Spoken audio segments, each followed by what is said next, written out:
Hi, I'm Pat and welcome back to the channel. Today we're going to install a dash cam on the BMW i8.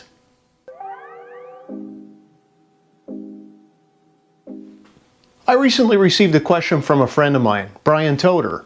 He said, I want to install a dash cam on my car, but when I look at the cost of installation, it's nearly 5 times the amount of the actual dash cam. I said, that's highway robbery. These aren't that hard to install yourself. So I'm going to walk through the process of what I did to install the dash cam in my BMW i8 and provide some recommendations that are not only good for this car, but for any car. So let's take a look. The first thing we want to consider when we're installing a dash cam is location. Location is always key because a lot of these dash cams have different styles of mounting. In this case, my dash cam is mounted right up against the headliner. Let's take a closer look. Inside the BMW i8, you can see my dash cam is round and cylindrical, and I can mount it very high. One of the things I had to consider before I mounted this dash cam was what other things are going to get in the way of the view. So this here, this piece of plastic that sticks down that mounts to the mirror actually does impede some of the view of this dash cam. I could always move it further to the side, but I decided this is okay. It's just in the very corner of the cam. So as we set the camera up, we want to make sure that we have an unobstructed view. Some stick down under the mirror, and you need to consider whether or not this is going to obstruct your view of the actual road. So you need to come up with a compromise. Where do I want to put this, and what can I see when I install it? In my other vehicle, the 2007 Ford Explorer Sport Track, I've also installed a cylindrical dash cam. Again, it's up out of the way, and in this case, it was mounted behind the mirror as much as it could be. Very cool. It's definitely out of the way, and it definitely gives me the ability to see unobstructed outside the window, and these are fairly easy to install.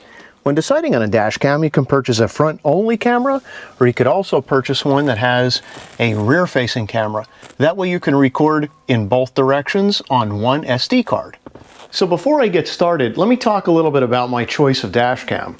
In the truck, I decided to go with the BlackVue model that contained the front and rear facing cameras. That way I could record the most, and it had the option to upload or connect to Wi-Fi.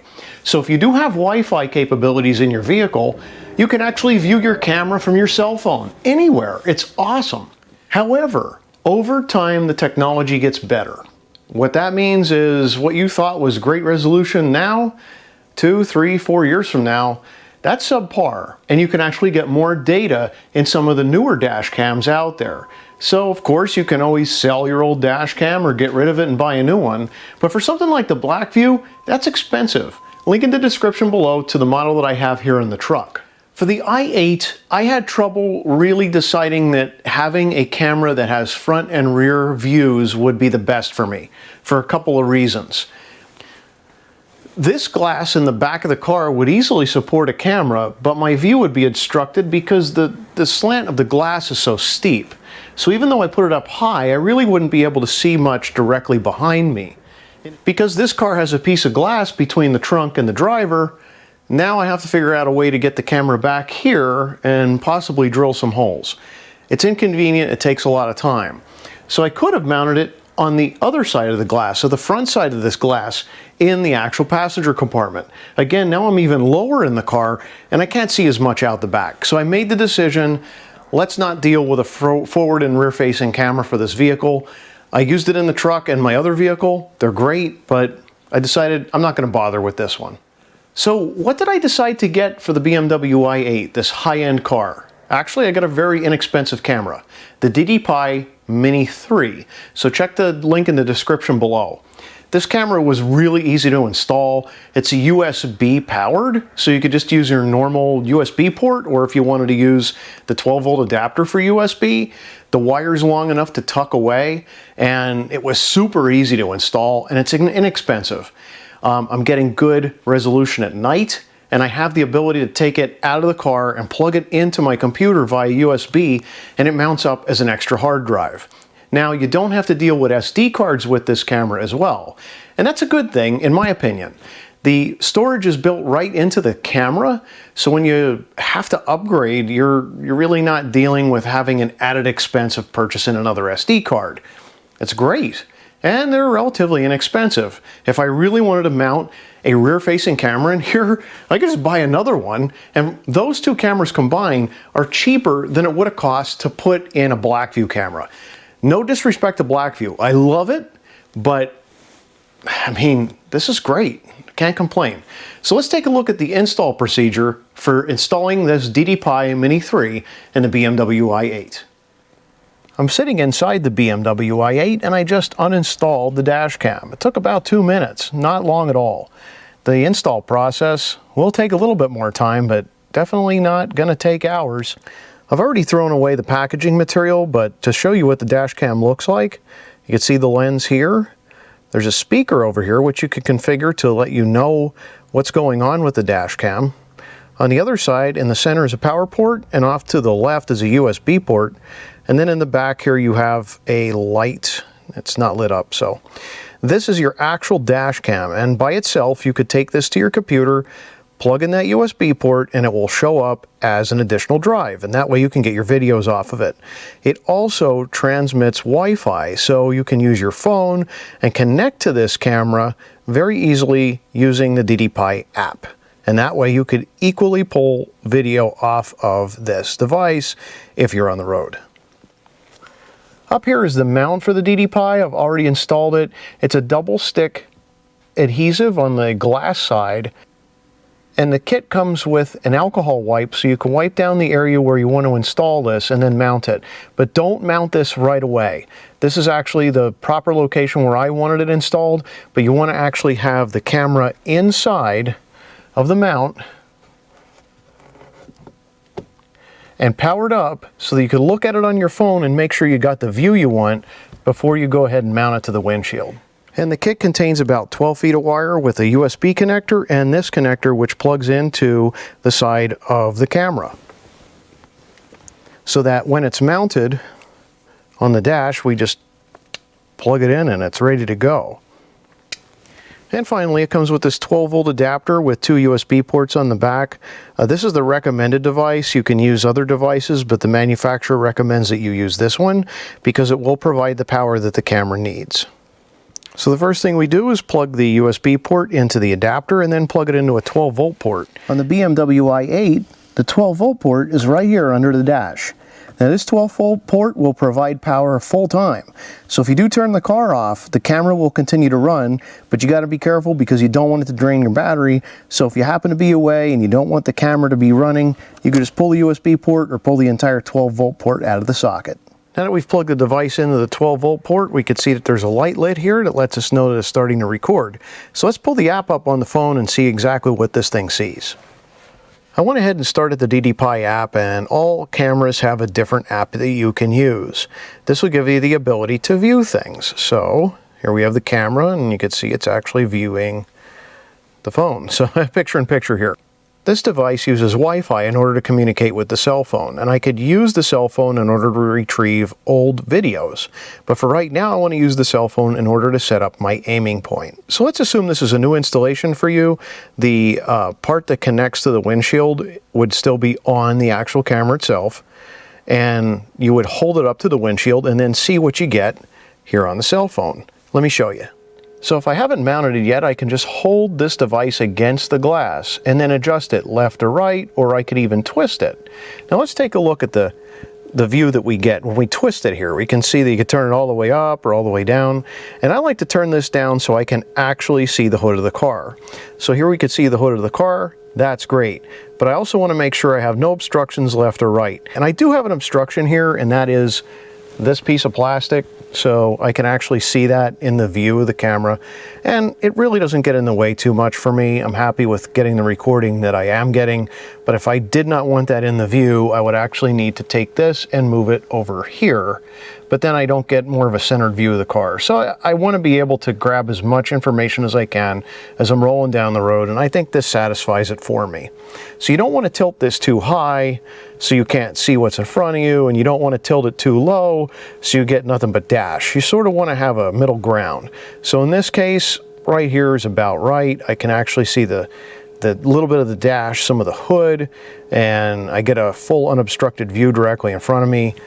Awesome. Now each different camera that you purchase can have a different angle to it, and that means that some will allow you to twist, some actually have a wider angle, some have a skinnier angle. So what you need to do is just hold it up to the glass first and make sure that it gives you the best view that you can possibly see on your phone. Once you're happy with that, you would go ahead and take the backing off of the adhesive and then stick it to the glass. If you're not happy with the view you see, take a razor blade, take it off, get another piece of adhesive, and then try it again. You don't want to be a perfectionist with this.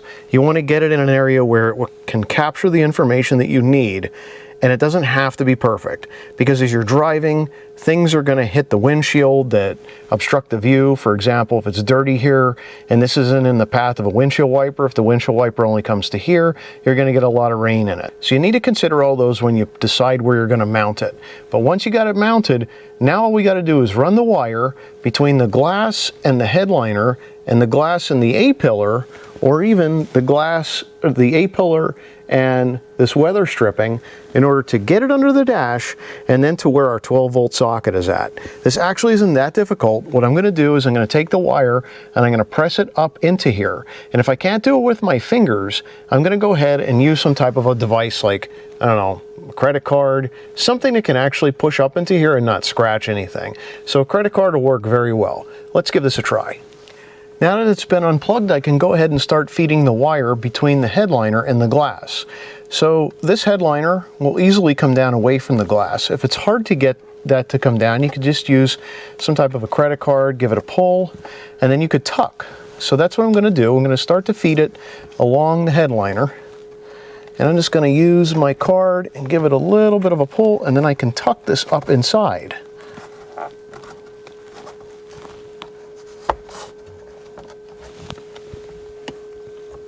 The whole point of this is to hide the wire. It's not really required to hide it. You could let it drape if you really wanted to, but for a clean installation, I like to go ahead and tuck the wire up and away.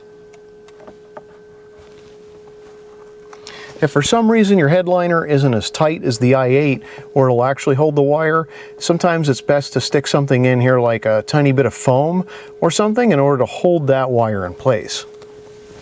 So as I'm coming along here on the headliner part, I'm going to get over to the A-pillar, and this is the A-pillar. I can now make a decision as to whether I want to tuck the wire between this A-pillar and the glass, or between the A-pillar and the weather stripping. It really depends on your car.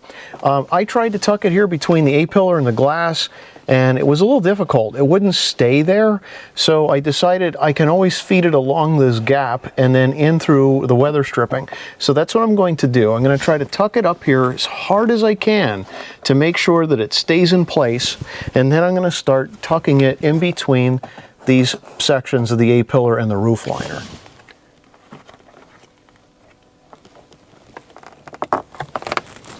Excellent. So now the wire's tucked between the glass and the headliner.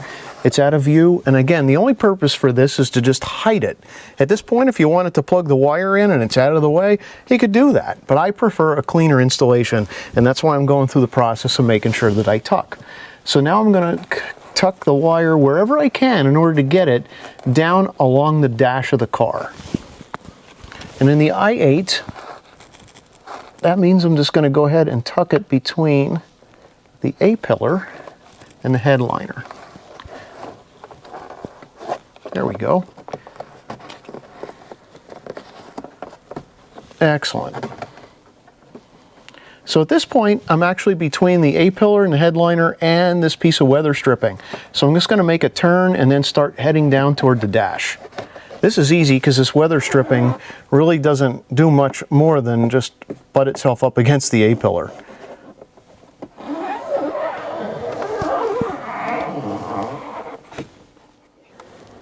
Now that we're outside the car, let's take a look here.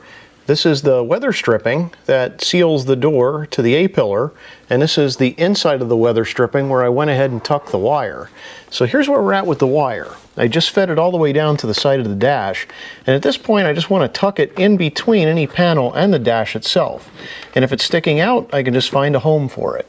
So in this case, with the i8, I'm going to continue to tuck along the weather stripping until I get to this section here where the leather, I guess the plastic, meets each other, and I could just feed it right through there And there we are. It's actually out of the way, and I can begin to feed it underneath the dash over to the 12-volt connector.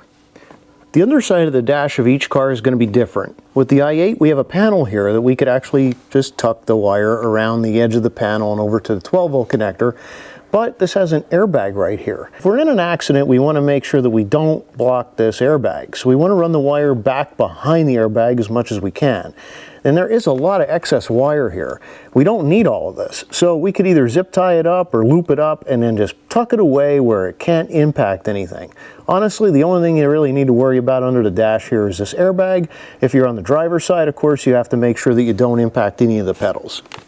So for the i8, I can go ahead and just start tucking this underneath this panel here between the floorboard and the dash, and there are some pieces of this panel that tuck up in and out of the way, and I could just pull them down if I want to. I don't have to unhook anything, and just start finding a place for this wire.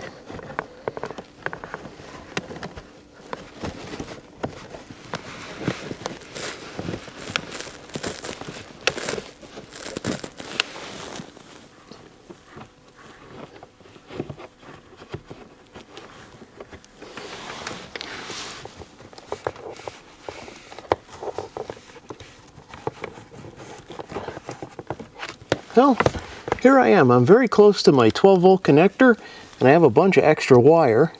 So what I'm going to do is I'm just going to keep tucking this up and out of the way.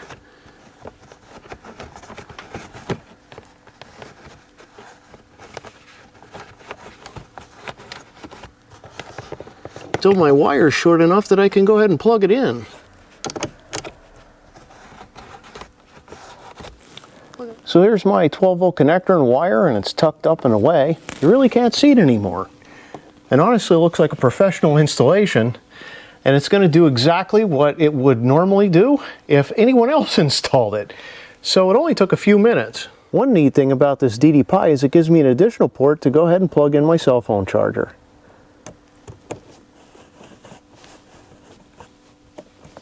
So that concludes the professional installation of our dash cam. Installation of a dash cam, any dash cam, can be this easy if you have the right camera. The DDPai, I love it. It's USB, it plugs into the 12-volt outlet, it's done. If you want to install something that costs a little bit more money, it may require you to actually break into the fuse panel, put a tap in, do some soldering, a lot more work. The DDPai is just too easy. Anybody can do this. So if you want to go ahead and install a cheap dash cam that works and it'll last you for a while before technology improves and then you're going to buy another one anyway, why not just go with something like the DDPai? I'm happy with it. So if you like this video, please give me a big thumbs up. If you haven't subscribed, please subscribe and hit that bell for notifications. Thanks for watching and happy motoring.